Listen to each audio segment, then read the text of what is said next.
Bon. Bon, c'est aujourd'hui une grève historique, où pour la première fois depuis la création du groupe Vive, des centaines de salariés sont réunis à travers toute la France par la grève et la mobilisation à l'appel de l'initiative de l'intersyndicale, donc CFDT, CFTC, CFE-CGC, CGT, FO, UNSA et Sud. Alors 3,7%. Ouais, bravo à vous, bravo à vous. 3,7%, 14,8%, 1,5%, 37%, 10%, 8%. Mes camarades, ces chiffres ne sont pas les chiffres d'augmentation de salaire dans nos différentes entités du groupe Vive. Non, non, ce sont les chiffres de l'INSEE. 3,7%, c'est le chiffre de l'inflation sur un an et qui ne cesse de grimper. Il sera à 4% à fin mars sur un an. 14,8%, c'est l'augmentation de l'énergie sur un an. 37%, c'est l'augmentation de cette même énergie sur 7 ans. Le coût de l'alimentation a augmenté de 1% sur un an. Et sur 7 ans, ça fait 10%. Et ce coût va augmenter considérablement dans les semaines qui viennent. Celui des services, c'est 1,5% et 8% sur 7 ans. Et je pourrais continuer la liste bien longtemps. Partout, dans toutes les entités du groupe Vive, que ce soit dans le secteur assurantiel, chez Harmonie, MGEN, Mutex, etc., je ne vais pas tous les citer parce qu'il y a beaucoup, que ce soit dans tous les pôles du groupe Vive 3, les salariés subissent donc une perte de pouvoir d'achat, la dégradation des conditions de travail, une perte sans précédent de l'attractivité des métiers, une différence de traitement social entre les entités du groupe. Depuis des mois et des années, le groupe Vive ne répond pas aux problématiques des salariés, que ce soit en termes d'exigence salariale, sociale ou d'amélioration des conditions de travail.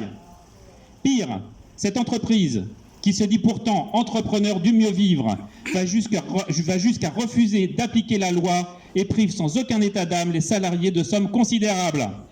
Ainsi, dans le pôle personnes âgées, dont je sais qu'il y a quelques représentants ici, la direction refuse d'appliquer la recommandation patronale pourtant parue au journal officiel au mois de décembre dernier, visant à attribuer une prime grand âge qui s'élève à 70 € bruts mensuels aux aides-soignantes et AES, sous prétexte qu'ils n'auraient pas les financements.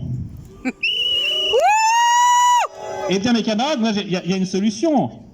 Bah, pensez-vous que quand vous recevrez votre facture de gaz, vous pourrez dire sérieusement à votre fournisseur « Ah ben, je suis désolé, j'ai pas le financement, je ne vais donc pas vous régler ma facture de gaz. » Comment vous pensez que ça va se passer? Voilà, c'est une honte. C'est une honte. Pour le syndicat Force ouvrière, cette situation n'est plus supportable. Aujourd'hui, la direction tremble.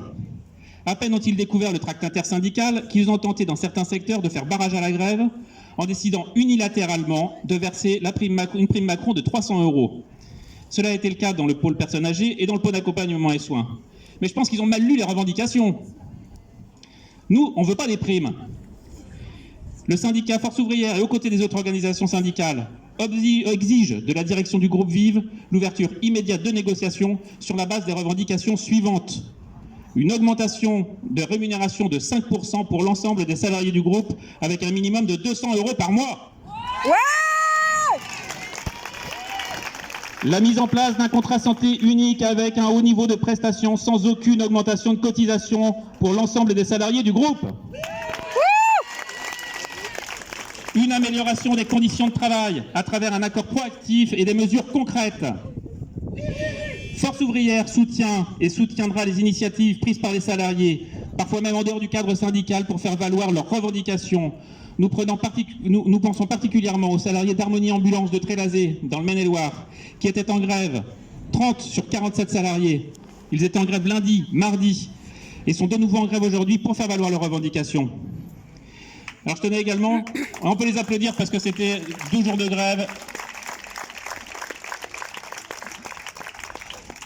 Je tenais également à remercier pour les camarades de l'interprofessionnel, donc au niveau de Force ouvrière, qui ont tracté dans les établissements, qui ont fait qu'aujourd'hui, ce mouvement est d'ores et déjà une réussite. Merci.